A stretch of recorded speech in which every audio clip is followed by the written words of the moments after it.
পূর্বস্থলী 1 নম্বর ব্লকের নাদনঘাট পঞ্চায়েতের অন্তর্গত বড়ঢেক এলাকায় কবর থেকে এক গৃহবধূর মৃতদেহ তুলে ময়নাতদন্তের জন্য পাঠালো নাদনঘাট থানার পুলিশ। এদিন রবিবার সকাল থেকেই ওই এলাকায় নাদনঘাট থানার পুলিশ প্রশাসনের উপস্থিতিতে এই কাজ সম্পন্ন হয়।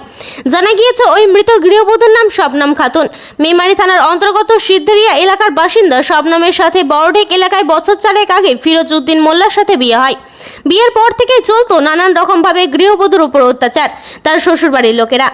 গত 23 তারিখ গৃহবধূর শ্বশুর বাড়ি থেকে বাপের বাড়ির লোকজনেদের খবর দেওয়া হয় তার মেয়ে ফ্যান চালাতে গিয়ে ইলেকট্রিক শক খেয়েছে। তাকে মন্তেশ্বর হাসপাতালে নিয়ে যাওয়া হচ্ছে। পরবর্তী সময়ে সেখান থেকে বর্ধমানে নিয়ে যাবার পথে তার মৃত্যু হয়। এরপরে মৃতদেহ ময়নাতদন্ত না করে তড়িঘড়ি গ্রামে ফিরিয়ে নিয়ে এসে কবর দিয়ে দেওয়া হয় ওই মৃতদেহের।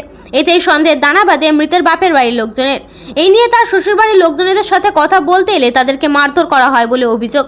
এ প্রসঙ্গে এদিন রবিবার বেলা 12টা নাগাদ মৃত ওই গৃহবধূর বাবা শেখ নাসির আলী তিনি বলেন, পরিকল্পিতভাবে মেয়েকে খুন করা হয়েছে। মেয়ের নাক কান দিয়ে রক্তক্ষরণ হচ্ছিল। একই সাথে মাথার পিছনে আঘাতের চিহ্ন পাওয়া গেছে। এমনকি কবর দেওয়ার পরের দিনই কবর থেকে মৃতদেহ গায়েব করার পরিকল্পনাও করেছিল তারা। এরপরই প্রশাসনের নির্দেশ মতো অভিযোগ দায়ের করি। সেই অভিযোগের ভিত্তিতে আজ মৃতদেহ ময়নাতদন্ত করার জন্য কবর থেকে তোলা হয়। বর্ধমান মেডিকেল কলেজ হসপিটালে হবে মৃতদেহের ময়নাতদন্ত। যদিও অভিযুক্তদের এদিন কাউকেই এলাকায় দেখতে পাওয়া যায়নি। অভিযুক্তরা পলাতক। প্রতিনিধি সৈয়দ আবু জাফরের রিপোর্ট, পপি নিউজ।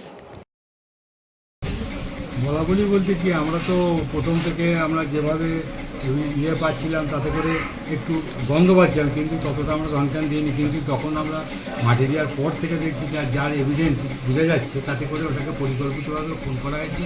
যেমন আমার স্ত্রী যখন চান করানোর সময় দেখে, তা ওই স্ত্রী দেখে যে ওর কান দিয়ে নাক দিয়ে ব্লিডিং হচ্ছে এবং মাথায় মায়ের দাগ রয়েছে, বুঝলি, আরও সব বিভিন্ন রকমের গায়ে দাগ রয়েছে।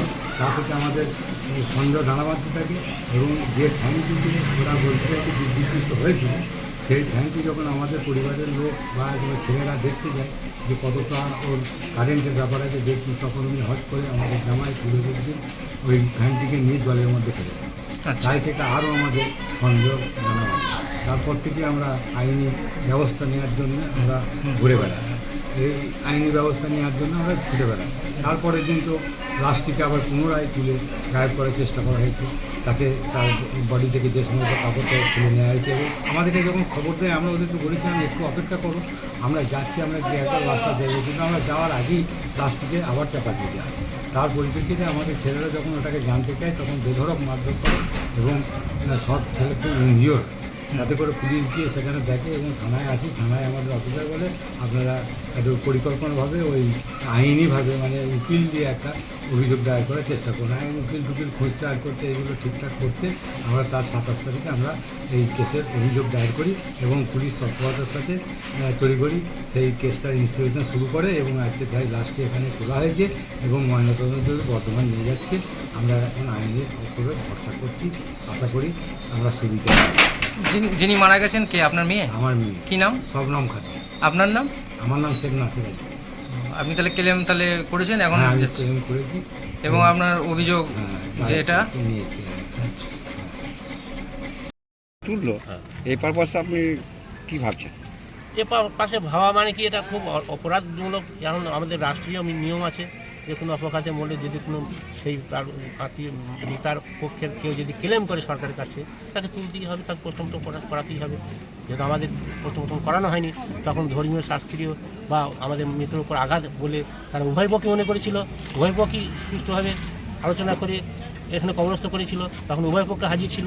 তারপরে আবার ওদের যা কিছু সন্দেহ হয়েছে যে বদমাইশিগিরি হোক, কিছু লোক তার যে যার আত্মীয় যে বাবা মা তারা ছাড়া আর কিছু লোক থাকে। তবে একজনের মুখে শুনেছিলাম মেয়ের বাবা বলেছে আমি এটা করতে চাইনি, আমার জামাইরা খামারে সব খুব আমার কি আত্মীয় স্বজনরা সব খুব চাপ দিচ্ছে।